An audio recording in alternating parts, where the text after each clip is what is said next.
Whistles Go Woo is with us today. This is a great showdown slate because if we can find a way to just get some different paths, it could be a really good slate to get to the top of the leaderboard. These quarterbacks keep coming in lower owned than I think they should be. Tons of 10% captains, 12% captains, 9% captains.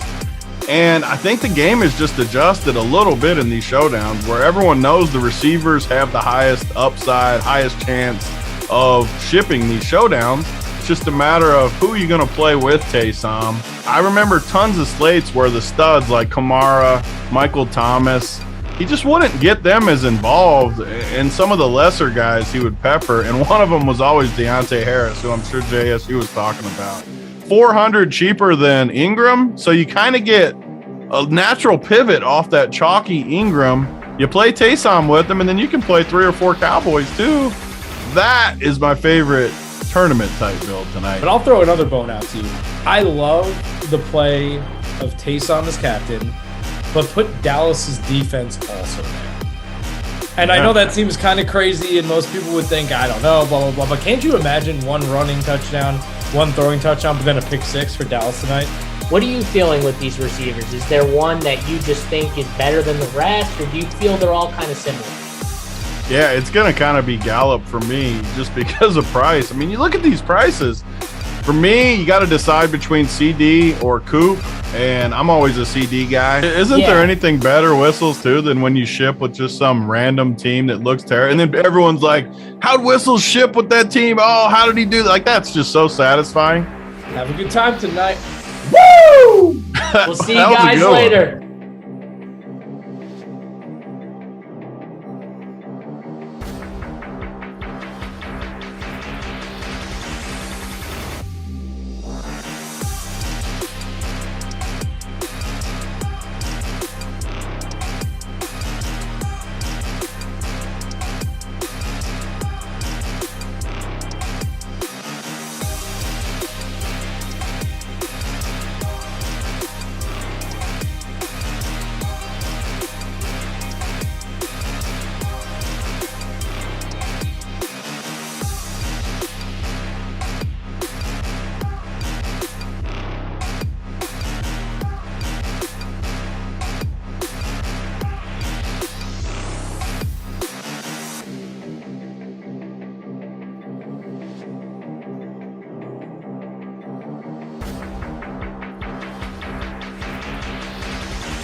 The NFL is just a few short weeks away, and Run Pure Sports is gearing up for the season with the best deal in DFS. For a limited time only, we are offering new members a 15% discount for the life of their subscription, including SaberSim subs. Simply use the promo code NFL15 when subscribing to take advantage of this great deal before our prices go up. And at RPS, we don't just give you access to one sport. When you subscribe to our premium service, we give you access to all of our content, including NFL, NBA, MLB, PGA, and so much more.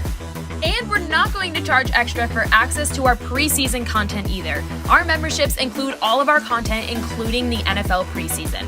The best DFS players in the industry give you access to their core plays and slate strategies for every sport and for every slate. Simplify your lineup building process by plugging in picks directly from the top players in the world. Watch our premium live streams to gain a huge edge on the competition. Our guys are live up to lock for the biggest slates, walking you through their last-minute decisions, analyzing breaking news and injury alerts for the major sports. Again, for a limited time only, you can access our industry-leading DFS content for 15% off our already low price. SaberSim packages are included, so sign up today using the promo code NFL15 for 15% off your subscription for life and start building winning lineups today.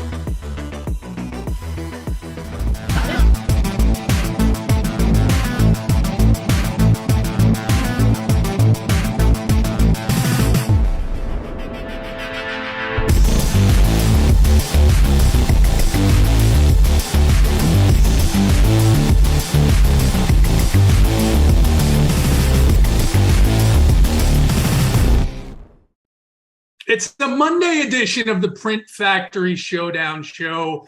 I'm JT Hayes. And hey, The NFL gods, the scheduling gods, they gave us a great week one. We had Baker Mayfield in his new home with the Panthers against the Cleveland Browns yesterday. That game did not disappoint. And tonight, we have an epic contest. Actually, the game is probably going to suck. We're going to talk about that. But you do have Russell Wilson in his new home in Denver going back to Seattle to take on the watered-down Seahawks and Pete Carroll's Don't Let Anyone Cook offense and his game plan. And we've got joined today not just two of the best fantasy players in the world, but two of the best fantasy showdown players in the world. And I want to bring in first our guest joining us here. I think he's going to be joining us every week here. It's one of the most amazing names that you've ever seen. If you've ever played in any DFS contest, you look up and you're like, what? The whistles, what? They go woo! The whistles go woo. David Bergman. David, how is your Monday going? How was your NFL week one, at least so far? It was good. I mean, it's been great. Obviously, you got to love week one because you never know what's going to happen. There's sloppy play, so there's crazy turnovers. Always a lot of fun things happening. Yeah, you're talking about Showdown. So classics I did kind of scratch this weekend, but the two main slowdown slates have been amazing for me so far. So hoping that continues tonight. Have already kind of run what I preliminarily think what my lineups might look like, but of course that'll change closer to game time. Yeah, and it's not a surprise that you're having a good week. We played in the open, the show, the last time that you were on, basically predicted what the winner was going to be. It was an amazing night for anyone who watched, anyone who played for all of Run Pure Sports. So once again, thank you for being here. And then I got to bring in, and listen, Whistles, you're a fantasy champion, fantasy football champion, but obviously the other champ is here. The champ is here, the fantasy baseball world champion, FanDuel, just last week, our own Big T 44, Tony Niehaus. Tony, and by the way, we got to get that music, that the champ is here music. It used to be John Jones walkout music. Simon, we got to find that. I think it started with Muhammad Ali, but we got to bring that back now that we have the current reigning, defending fantasy baseball world champion, Big T. How are you doing? How's your first week of NFL going so far? Yeah, I mean, first of all, it felt good. Everyone kind of has the goals. At least I did. When you start playing DFS full time, you want to win a Millie Maker, you want to win a live final. At least those were my two of my big goals. Got the Millie Maker last year and knocked the live final off this year, which it was an awesome weekend. Great sweat against Squirrel. It was basically me and Squirrel the last couple hours. Squirrel, one of the best in the world, like we always say, especially in that format. He's excellent in qualifying for live finals. And when he gets there, he's great at getting to the top. Great tournament player. So super fun sweat. Obviously, I'm happy that I came out on top of him, but nothing but respect for him too, with a great showing. And yeah, now we're on to football.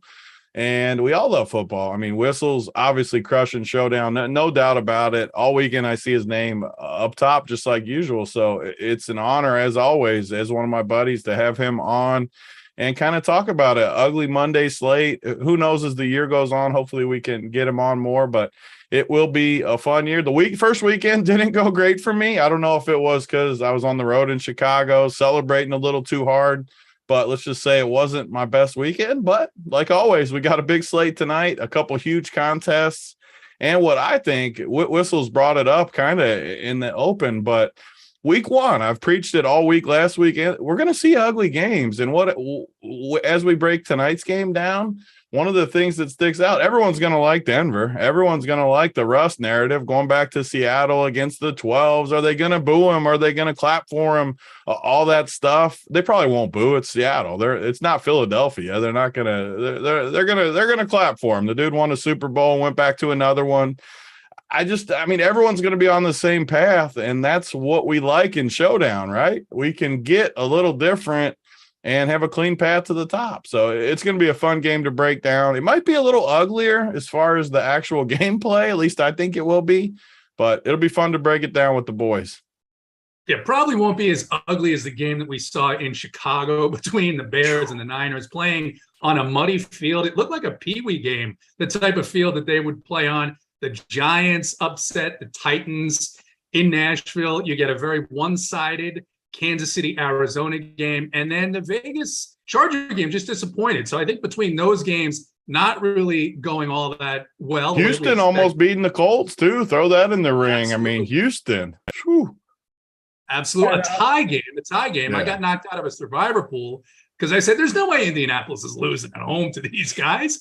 Sure enough, they nearly almost did. So let me So ask now you about survivor pools real quick, since you just mentioned that, just to interject for a second. So, before I was a DFS guy, survivor pools was the thing I love to do. I've done all types of, anyway.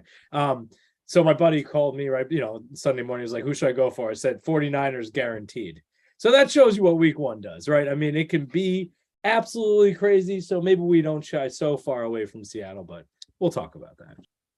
Yeah, absolutely. And the one game that I liked earlier in the week, I kind of came off of because I said, no, the total's not really there. Was a game that actually went off. It was Detroit and Philadelphia. And listen, Detroit looks like they're going to be a fun team to play this year, especially if the prices for DeAndre Swift and my guy, Amon St. Brown, stay where they are. I mean, just beautiful pricing. But you guys have talked about it. First of all, everyone watching, we're doing this for you in the afternoon. Whistles came on. He's got like an infant at home, and he's taking time out of his day to come on and help break this game down. So go ahead, hit that like button, subscribe if you haven't already, so you can get all of our free and premium content here at Run Pure Sports. So this is a game that sets up. It looks one-sided. Everyone's going to be on the Denver side. Denver's going to get let Russ cook. This is going to be the thing that he wanted to do, why he wanted to get away from Pete Carroll. Some news breaking last week that, hey, it may be a little bit more acrimonious between him and Seattle than anyone ever knew, that he was really desperate to get out of there.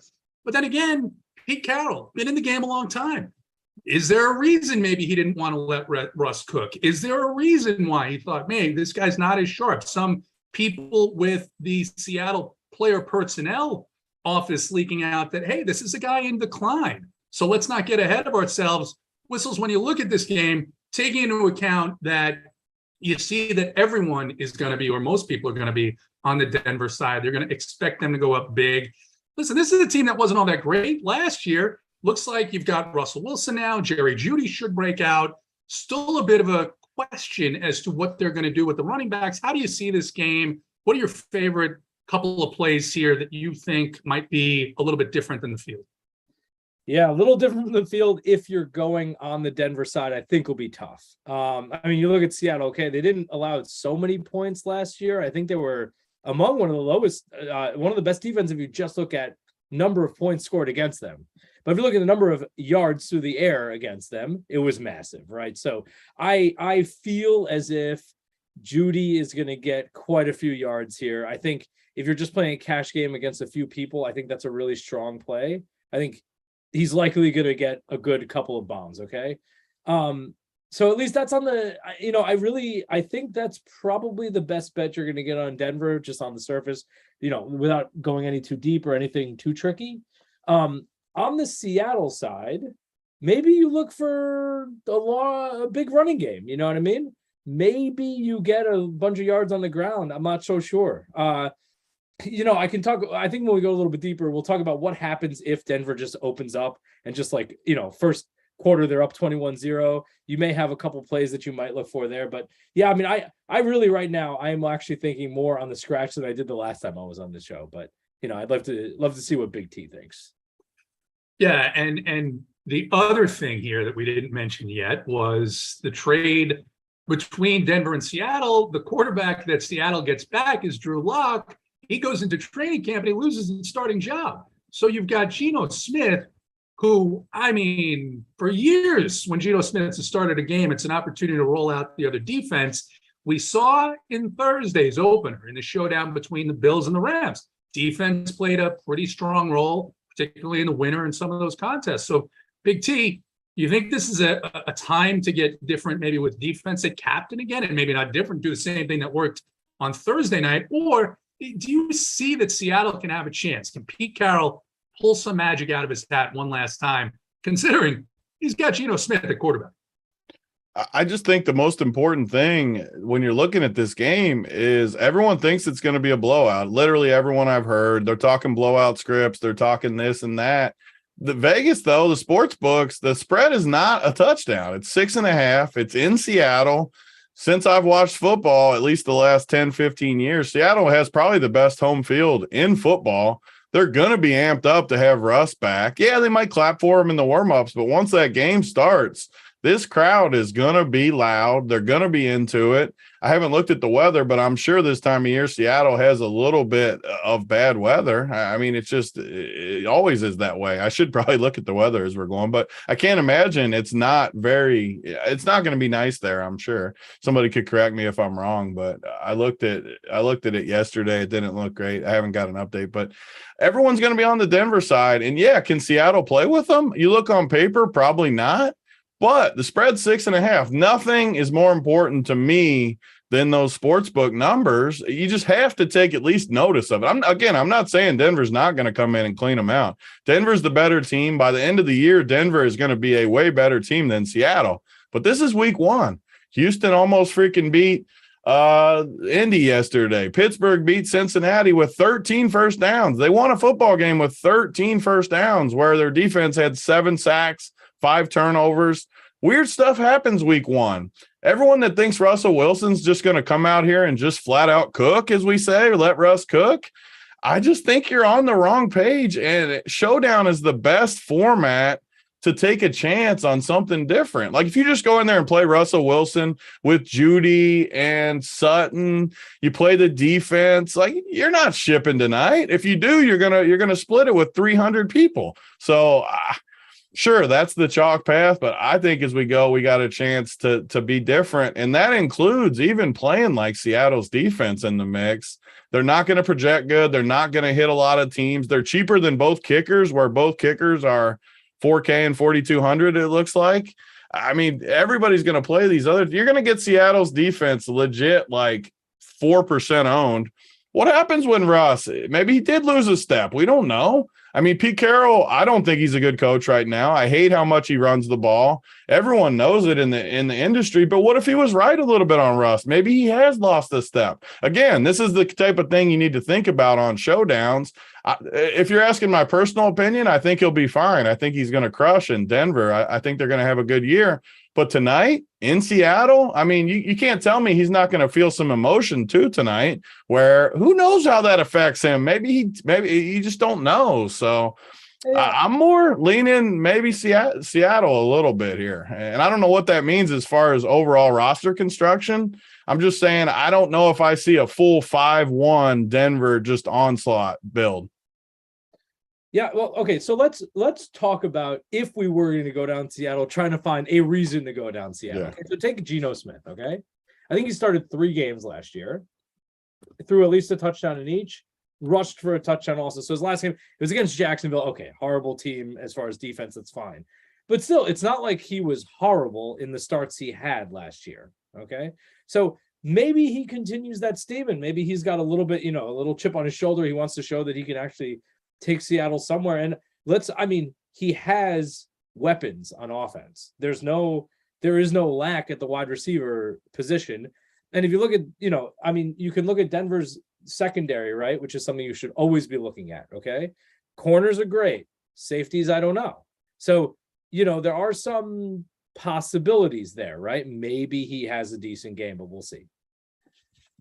Just one more quick note before JT goes back in. Another thing you can do that I don't think enough people do in Showdown is pick multiple paths. I don't care. A lot of people don't play 150 like some of us do. Say you play 5 teams, you can still do the same thing. Play 1 this path, 1 that path, like 1 Denver blowout, 1 Seattle wins the game, maybe even a Seattle blowout in there, because no one's going to be on that. I mean, literally no one. So don't be afraid.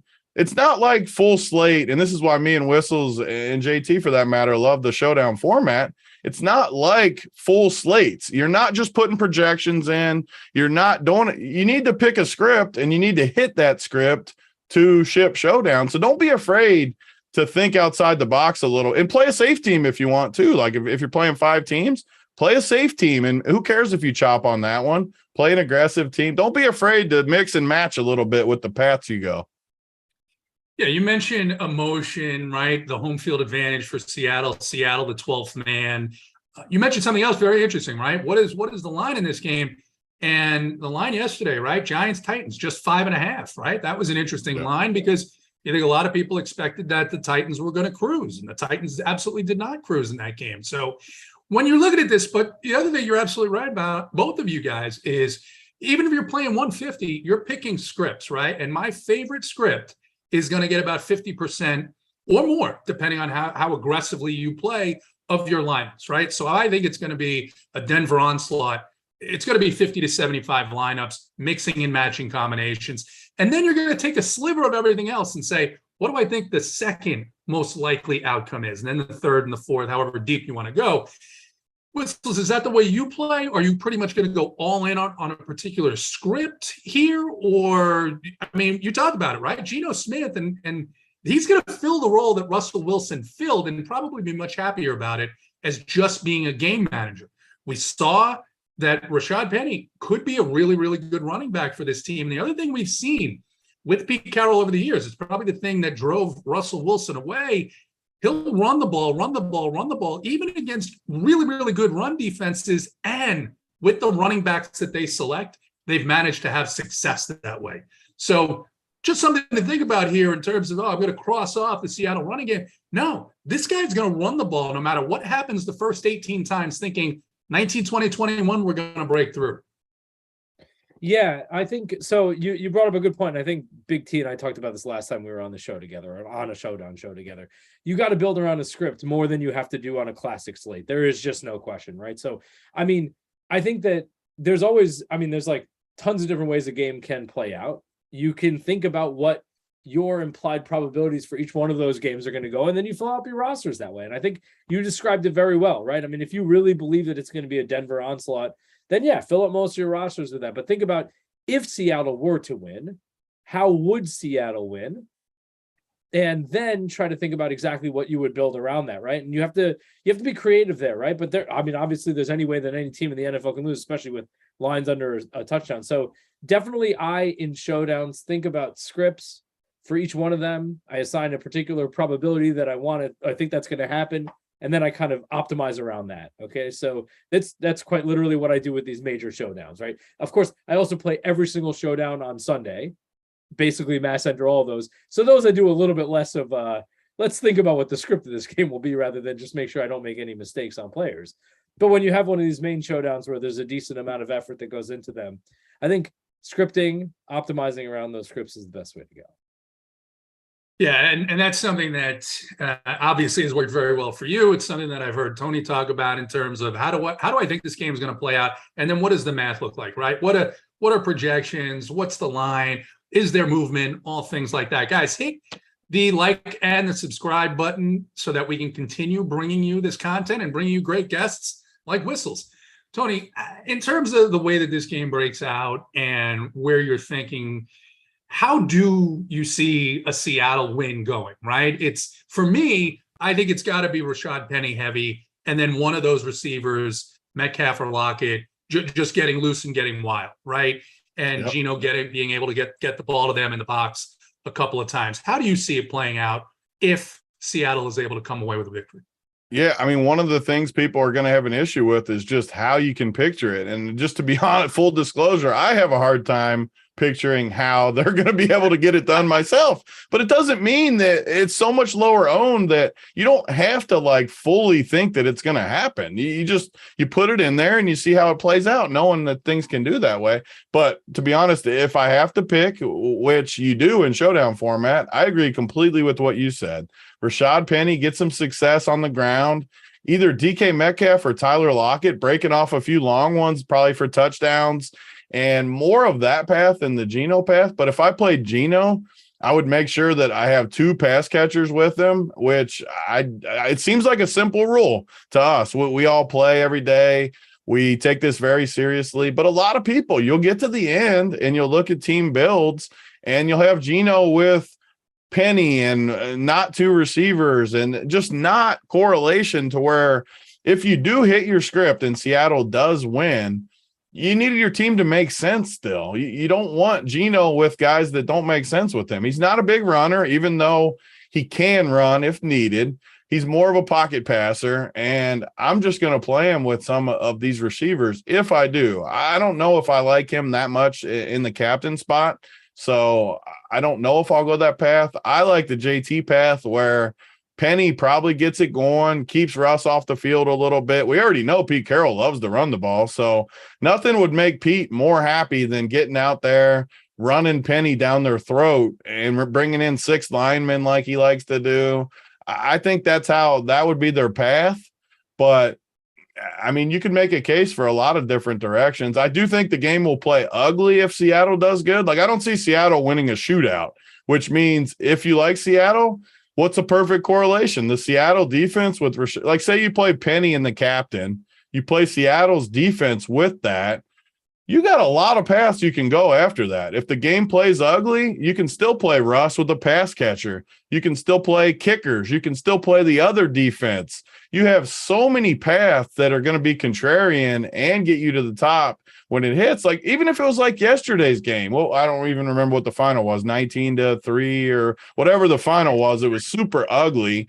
If it plays out like that and Penny gets the 2 touchdowns or something, like, you are just so meant, and I think that's the way it could play out, honestly. I like that Penny with 1 receiver plus the defense. So whether that ends up being a 3-3 build, a 4-2 build, it doesn't really matter. But I like the, and that would be a Geno fade build too, for that matter. You would have Penny, a receiver, the defense, and probably 3 Broncos, just to be honest, or maybe the kicker, which would be a 4-2. But that would be a Geno fade build, because a lot of people that play this type of build are just going to play Geno because it's just what they think. The quarterback, the projections, the highest around the industry.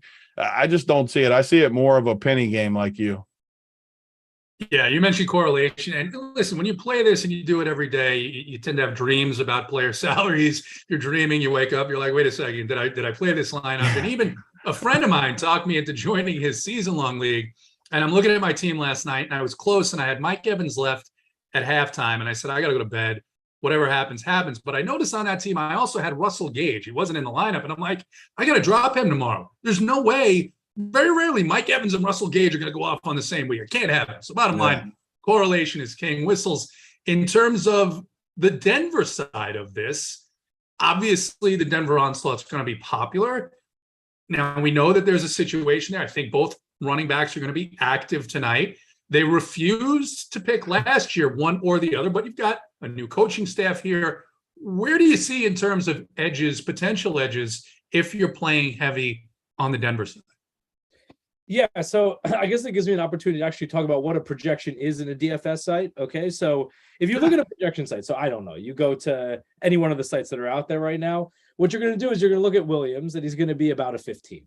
Okay, but you have to think about what that 15 means. Okay, is it that he's always going to be around the 15? Is it that we think that he's going to be a little bit below it, sometimes a little bit above it, or whatever it might be? Then you look at someone like Judy, and you look at basically a very similar projection, right? Maybe slightly lower, okay, in the 14 range, all right? But you got to think about what that really means, okay? What that means is that there's going to be a lot of times where Judy doesn't get much, but a couple times where he kind of explodes. And so you have to think about the projection number is important, of course, okay? And the value with respect to the salary, you can't just ignore those things. But you need to think about what a projection actually means. And what it is an average over all the simulations that someone runs, generally speaking, of what the number's going to be. But like, you can get to, this is the 15 of your average, which having a lot of numbers very close to 15, or some really big ones and some really small ones. So I think to differentiate on something where you have such a clear advantage of a team, I think you have to take a big position on a wide receiver, because that's where you're really going to be able to break away from the field. So, I mean, yeah, I know that you got this running back situation, but they're going to, I don't know what they're going to do I really don't have like a opinion on that. I have no idea, but I do think that when you have a scratch situation on a showdown, meaning a chalky side, okay, I would probably go for a receiver rather than a running back to try to establish some kind of differentiation, because, yeah, sure, running backs can have crazy games. They can go off. There's just no question. But with 2 running backs, and also, just running backs generally are a little bit less explosive on their DFS point production. So, yeah, I mean, go for the higher value receivers on the team that is the chalk. I think is a decent strategy, especially tonight. It's kind of it's a similar, I guess you're talking almost a little bit like expected value, right? Like how many times in a row is a guy going to actually have that ceiling performance, and what type of ceilings do you expect? What's your ceiling when you play against a Seattle team in Seattle, right? That's the other thing to think about here. So first of all, 540 watching, 180 likes. We'd like to get that number up. Hit the like button and subscribe. And if you're not a member yet and you like what you see and you want to see more, which includes our Discord, cores, a ton of content, just an absolute ton of content. I think we had 20 to 25 articles last week for week one, bunch of free shows all Sunday morning, starting with me, AP, and Tambo at 8:45 in the morning, that ungodly hour on Sunday, going into the Print Factory on, the Morning Wood Show with Big T and Hoop, and now Eric Crane, who's joined us, and then an Up to Lock show led by JSURab. And put in code NFL15. That'll get you 15% off of your monthly membership for the life of your membership, including if you subscribe to the Saber Sim, which is our projection partner, the Saber Sim option as well. Tony, in terms of correlation, I think last year it bore out, despite the fact that it was a 50-50 split between the running backs. As Whistle says, we don't know what to expect this year. We're hopeful it will change in favor of Javonte Williams. We're hopeful common sense will prevail, but you never know. Probably going to have to set a rule, just one of those running backs, and probably want to weight it. Even though we don't know, I would think you want to weigh it on the side of Javonte Williams. And then anything else on Denver, there's a muddled, I think, tight end situation. Anything else there that you could see that might be a potential edge here? Yeah, first of all, I think Whistles brings up a great point. A good way to get leverage if you were playing Denver side is just to jam one of these receivers extra hard, or I guess you could play both of them and go. Judy and Sutton are mainly what I'm talking about, but there's even guys like KJ Hamler has shown upside at times. He was a beast in college. He was a beast in the pros till he got hurt. I mean, he made some big plays in a few games last year. So I like that. I'm just naturally never that high on the running backs in Showdown. I just don't think they hit the ceiling performances as much unless you pick a weird script and think the game's going to be low scoring and stuff like that. But I thought those were great points that he brought up. As far as just talking, if you wanted to go running script, which I don't think is terrible, it's interesting to me tonight how close the projections are between Javonte and Melvin, when the whole industry just wants Javonte to get this job, be 70-30, 80-20, whatever the breakdown would be, get most of the work. We just haven't seen it on the field yet. I know there's a new coaching staff, so you would hope they get him more work than Melvin. It just doesn't make sense. I'm not a Broncos fan. I don't care how they do. It doesn't make sense why you would give them 50-50 the carries. So for me, if I was going that script, I'm just going to play Javonte. I'm not going to play Melvin. One of the scripts where I would think of playing both, though, would just be a blowout where, I mean, tonight, everyone wants to play Russ. Most games, I would never do this, but tonight, everyone wants to play Russ. It's going back to Seattle. If you play the two Bronco running backs tonight, and I would even throw, Boone's in there, I put him in the mix for like the Millie type format, where if you think Denver, because there's people out there that think Denver blows them out. If you think Denver goes in there and just crushes this team, in the fourth quarter, you could see a guy like Mike Boone coming in and winning someone a showdown. I'm just talking running script. This is probably not one that I would build myself. But if you think it's a blowout, you could play two of these three running backs, play Broncos defense. You'd play maybe one of the receivers from Seattle type thing. You got a nice little blowout Broncos script where it is going to be tough for it to ship, but it will be a clean path. Like if you faded both quarterbacks, that's something no one ever does. And if the game plays ugly and you bank the touchdowns, who knows? I mean, you could get to the top with a build like that, but naturally I would be heavier on Javonte. The problem's price point, right? He's 10-2. He's more expensive than everyone except for Russell Wilson. If he truly is only getting half the work or even 60% of the work, that's a heavy price tag for what you're getting. Can I just say that I love the no quarterback tonight in a massive competition. Like FanDuel, for example, right? What if you didn't play either quarterback on FanDuel? What is it? So we talked before the show, Whistles, about how dumb FanDuel is with this format, blah, blah, blah. But tonight, just for an example, I'm kicking this to you. $9 to get in. Just think of it from a normal person watching this show that's going to put 5 entries in. $9, it's $1 million to first. It's a $2 million prize pool. So you're literally playing for first place. Yeah. What's better than fading both quarterbacks with your 5? And you're probably going to lose, but what's better than that in that format? How else are you going to distinguish yourself, right? It's not a bad play tonight. It really isn't. So think about, and you need weird shit to happen, but you're putting in $50 to win $1 million.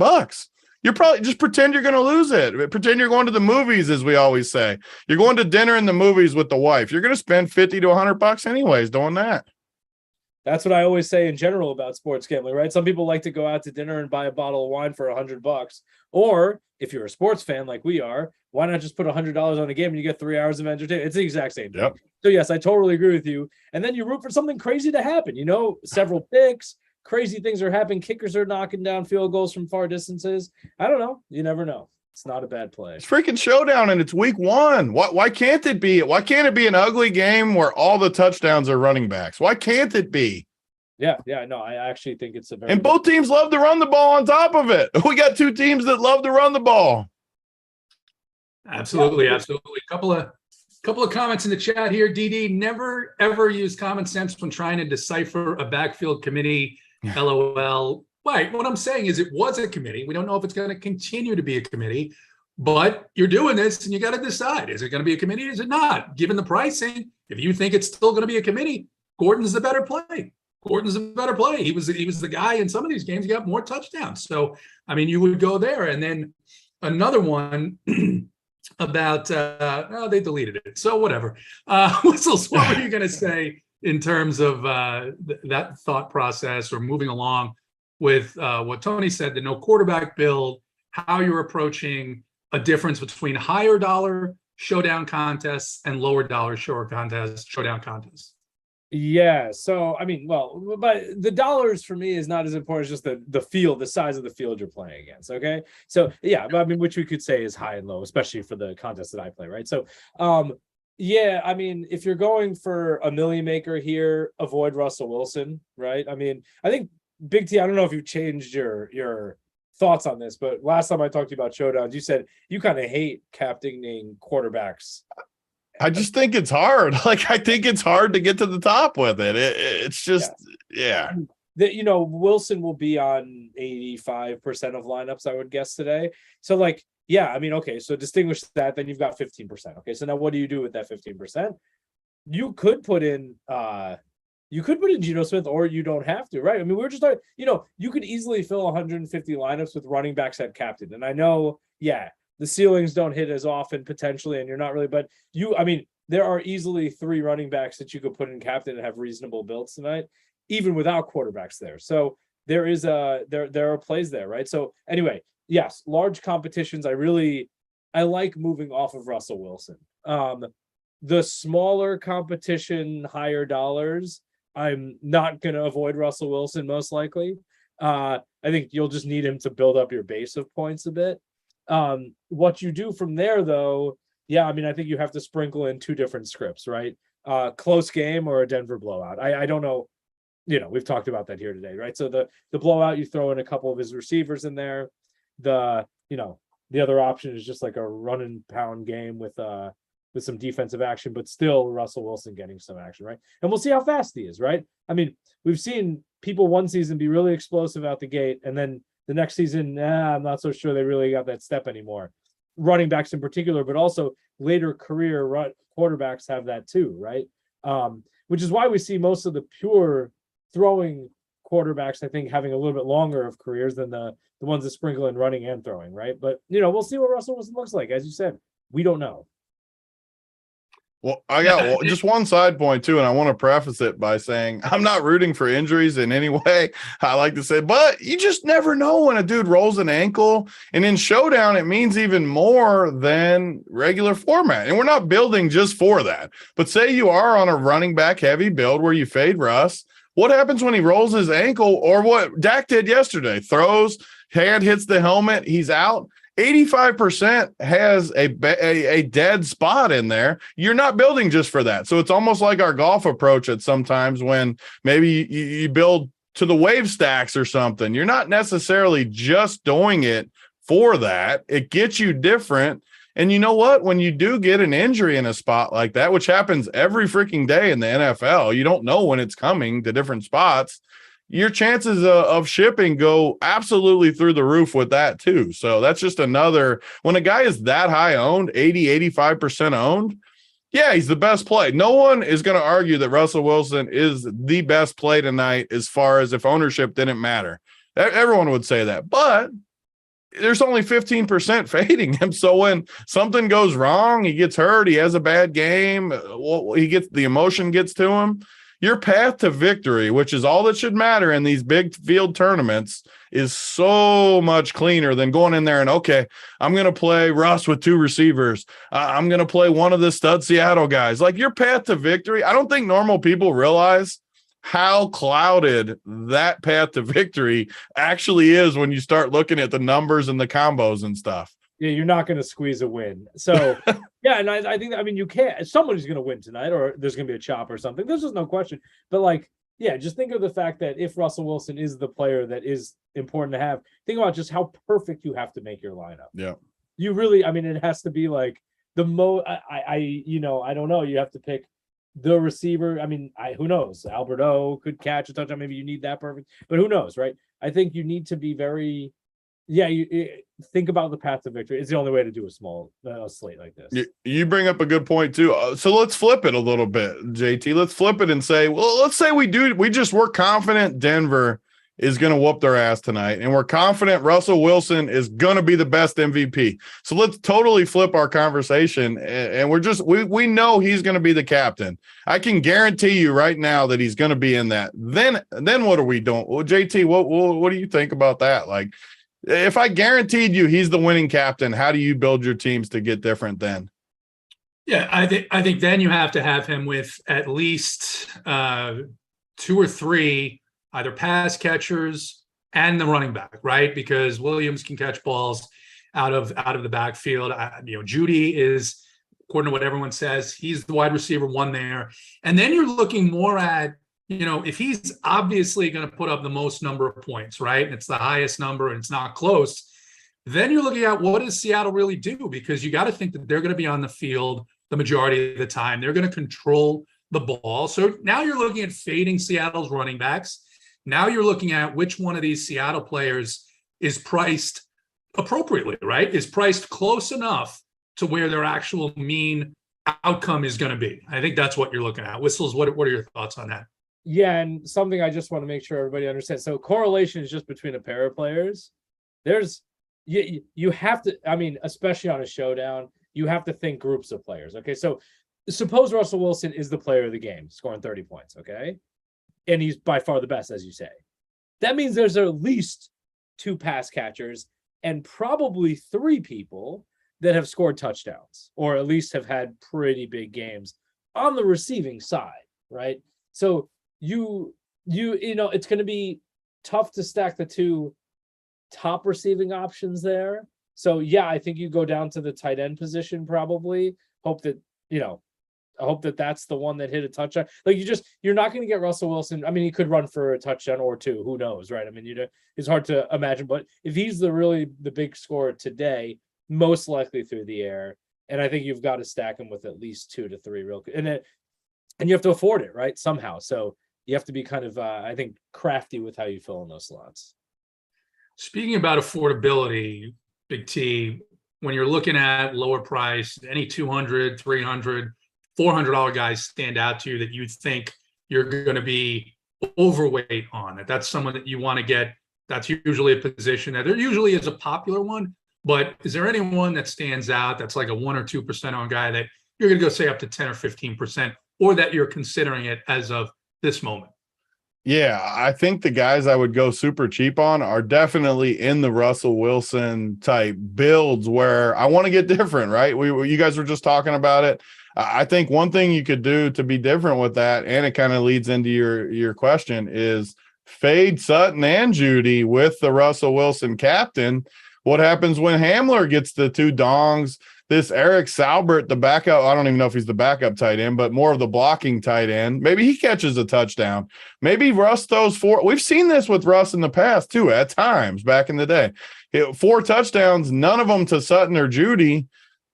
You got a pretty clean path to victory, don't? Or maybe you throw a running back in there with it. Like, people aren't going to do that. Maybe he throws a screen to Javonte. And basically, if you play Russ captain and you fade Sutton and Judy, I think you're pretty unique there no matter what else you do, as long as you still have 2 guys that can house one for you, which I can say Alberto, Hamler, Saubert, whoever this Montreal Washington dude is, or Tyree Cleveland, or any of these bums. Like, throw all the bums in there. You just never know on a Monday, and we're trying to be different. If you fade Sutton and Judy, I think you're different with a Russell captain. So I'm not saying to do that on every team, but say you want to play Russ on all 150 or all 5 or all 20, break it down the same way. Maybe you build some Suttons, some Judys, some with both of them, some with none of them. That's how you can break down your Russ, and then you can just root on Russ. That, if I was playing Russ tonight, that's how I would do it. I'd jam him on all 150, and I'd get a bunch of different sets of how I would do it.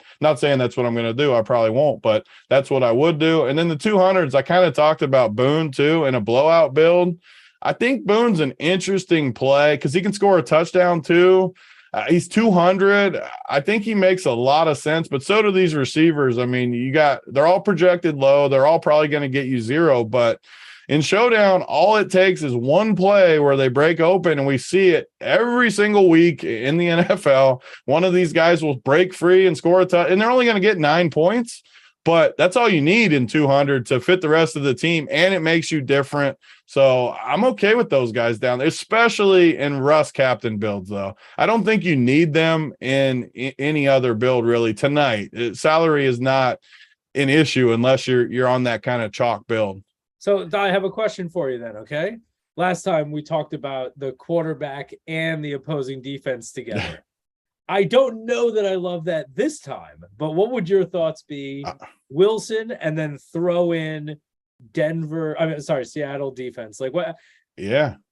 Loud plays. The last time you said it, I think it's viable every single Showdown slate, not for a big percentage. Again, I'll use the example of 150, 20, whatever, maybe 10% of your Russell captain team. It doesn't have to be a big number, because all you need is the one time he throws the pick 6. Because, I mean, they'll get a few sacks. Russ takes some sacks. They'll get a few sprinkled in, but you need the touchdown or the punt return. It could be a punt return. It could be a lot of stuff. That's why I loved it when you said it. And it just so happened that it was the dead nut that night. But I think it's viable literally every Showdown slate, and people just will not do it. So say you got Russell captain tonight. I mean, what percentage are going to have Seattle's D? Less than 5% of those. So immediately you only have to beat less than 5% of those type of teams. Yeah. And as you're differentiating, I want, everyone listening to think about what's the chance that your differentiation hits, right? So, like, what are the chances that one of these 200 guys, right? There's no clear 200 guy at this time that you want. I think the D has a much better chance to hitting than the 200. I'll say that much. At least for this slate, right? Yeah. I mean, how far? Yeah, I don't know who you would. I mean, Disley's not a bad play, maybe, if you want some. But anyway, yeah. So I think, I think the more likely outcome, if you really want to differentiate, would be to put a defense in there, even on the team that in your script think you're going to blow out, like the opposing team, right? So I don't know, maybe something to think about. Don't know if that's the play today, but yeah, could be a play. I don't know. Travis Duarte informs us in chat that the weather is clear tonight. I have confirmed that the weather looks clear tonight. I had to bring it up, and then we get the clear weather. Yeah, I mean, yeah. There's no rain or no. I thought it always rained in Seattle. It rains frequently, but not tonight. It doesn't look like one of the only. They cleared the skies for Russ's return. Yeah, and we've got 650 watching, only 230 likes. It's because a lot of you just got in here. If you just got in here, hit the like button, subscribe. We're trying to get to at least 300 here for the best Showdown players in the world. And you guys were talking about, and I'm sure there's people watching thinking, I absolutely can't fade Russell Wilson tonight, right? One of the things we talked about on all our morning shows yesterday was hey, on a 12-13 game slate, there's no way I'm going to play a 40% on Christian McCaffrey. I'm going to do my best to find and equal those points. And speaking of Christian McCaffrey, it was a showdown slate last season. Carolina against the Texans, Christian McCaffrey, 97% owned, goes down in the first quarter. So if you're in that 3% of lineups, and I had one lineup out of like, I think 30 or 40, shot right up the board. I didn't get to the top, but to Big T's you had point, a shot to get to the top, though, with that. Yeah. The path gets a lot easier if you take out that most highly owned option. So you have to think about that, right? Like you have to, like, and you're not building for that though. Like, you just have to think about it though. Yeah, absolutely. Especially in this format. I mean, anything can happen in one game. We talked about 5 or 6 games yesterday that just, it was an unpredictable outcome. The scoring was way down in some spots, scoring way up in some other spots. Talking about that Philly-Detroit game. Of course, what we saw on that muddy Pee Wee Field in Chicago. Whistles, you kind of said it already, but really none of these lower price guys stand out to you? I mean, how far do we go down, right? Go below the kickers. Anybody below the kickers. Okay, all right. I mean, you could go, DJ Dallas, maybe. But, you're talking about Geno Smith, right? Very hard to go that deep, I think. I don't know. I don't have anyone that's really sticking out. I mean, below 3,200, which is the defense for Seattle, at least on the DraftKings format, is probably as low as I'll go. But today I don't think you're going to get that 200 gem. But, obviously, as Big T say, you have no idea, right? Yeah. On these single game slates where Seattle's involved, the backup running back is never a terrible option in multi-entry because you just never know. And keep this in mind, right? Rashad Penny was held out of some time in camp, supposedly fully healthy. He probably is. But one of the other things that Pete Carroll does, what does he do every single season? He mixes in 3, sometimes more than that, running backs to try and keep these guys fresh, try and keep these guys healthy. 253 likes. We're trying to get to 300. I'm not going to mention it again. We've got about 5 or 7 minutes left. Let's get to where we think this game is going to go. What do we think the outcome is going to be here? What's your gut feeling, Big T? How do you see this one playing out? What's the best way to attack it? What's going to be your number one script here? My plan and my true feeling of the game is it plays ugly and Seattle covers. I think Seattle keeps it close. I think Russ probably struggles a little bit with going home. Like I said, I think the crowd's really good. I was thinking weather, but the weather wasn't all that important in the overall prediction of the game. I just think those 6.5. If you bet all season long, the dogs in these 6.5 where everyone likes the favorite, yet it's not a touchdown, I can promise you're going to make money over the long term. You just will not make money laying 6.5 on the road with teams everyone thinks are going to blow them out. You won't, I promise you. So my feeling tonight, it plays ugly, low scoring, and Denver probably wins. Maybe Russ leads them on a game-winning drive or something at the end. Give me Denver to win by less than the number, so Seattle to cover. And that's how I'll play most of my scripts, more than likely. Whistles, what are your thoughts? I think it's going to be closer than one might look if you just looked at these teams. Of course, the line tells you it's 6.5, but I think Russell Wilson will come out shooting, and I think he's going to score really quickly, but then it's going to slow down. Okay. And then I think that Seattle will catch up. So I don't think you go fully Denver, because there's going to be times where, Seattle is just going to be trying to claw back into the game.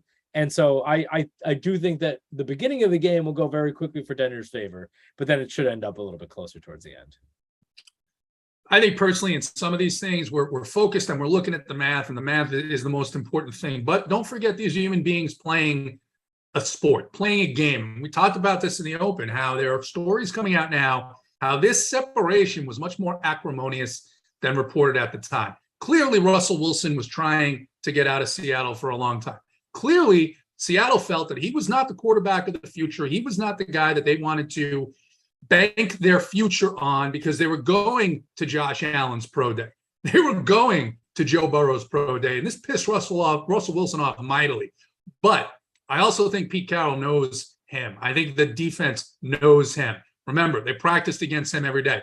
I think they give him help. I think they make his life very, very difficult here, which is why it was very interesting to hear you guys. You bring up a great point. We didn't talk about that. They know him. They saw him for 10 years. I mean, how long was he there? 10 years? More than that, probably. 10 years, every day in practice, the scout team, what is he running? What is he doing? Remember what the player personnel guys for Seattle said. Hey, this is a quarterback in decline. These guys know him better than anyone. They didn't just let him go. They let him go to a team that now, I mean, an NFL scheduling is fantastic. But guys, last thoughts here. It is perfect that they let him go back to Seattle the first Monday night game of the that is good. That's good stuff. Yeah, they know what they're doing.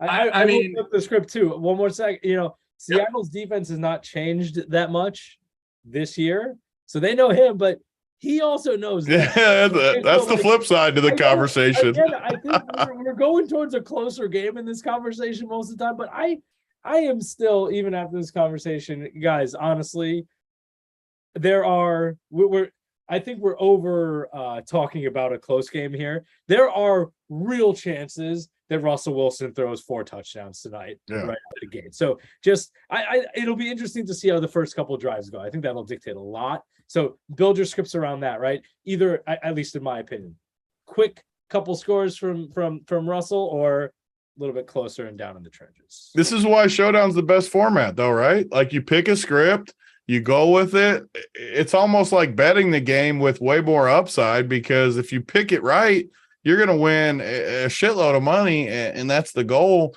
This is why it's my favorite format. Like, we talked about how many different scenarios. It's not about the projections. It's about what you think happens in the game, and it's why it's the best format, in my opinion. And also, I mean, if you're thinking about, you're trying to find some reason to go the other direction, right? That's the point of talking about all this. Yeah. What are all the things that could happen? Yeah, absolutely. All right, Whistles, final thoughts here. I'm going to go fade both quarterbacks and build 150 lineups with that. You'll rise to the top, maybe. Can you go 2 for 2? Last time you nailed it on the head. No quarterbacks in the winner tonight. I think it's a good play, too. I really do. In the large field. Remember, we said that, too. Not in the little 100-man fields, in the large Millie Maker type fields. Yeah, so I don't know, if you're building multiple 150 pools, maybe do that in one. Yeah. Because of the likelihood that we talked about that Russ could get loose here. But it's going to be an interesting game. Thank you guys for joining us. Whistles, Peter, David, excuse me. Very nice to meet you. Thank you for joining us. Big T, as always, fantastic to be with you. Simon, get us out of here.